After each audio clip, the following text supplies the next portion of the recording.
आता वळ दिवसभरातील महत्त्वाच्या टॉप 9 वर।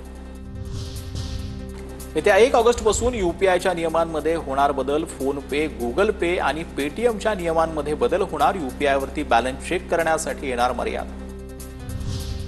राज्य सरकारकडून अनुकंपाच्या 10,000 रिक्त जागा भरण्याचा निर्णय, जिल्हाधिकाऱ्यांना उमेदवारांच्या नियुक्तीचे जे आहे ते सर्व अधिकार देण्यात आले। सप्टेंबर पासून भरती सुरू होणार। वाहनांच्या दर्शनी काचेवरती फास्टॅग नसल्यास ते फास्टॅग काळ्या यादीमध्ये टाकण्यात येणार आहेत। भारतीय राष्ट्रीय महामार्ग प्राधिकरणाकडून नवा नियम लागू करण्यात आला।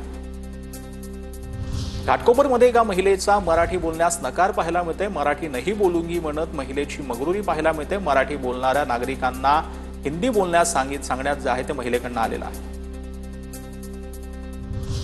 उल्हासनगरमध्ये फर्निचर मार्केट जवळ इमारतीचा सज्जा कोसळला। दुर्घटनेमध्ये एका कामगाराचा मृत्यू। दुरुस्तीचं काम सुरू असताना दुर्घटना घडली। आळंदीत 17 वर्षांनंतर संत ज्ञानेश्वर माऊली आणि जगद्गुरू तुकोबांच्या भेटीचा सोहळा।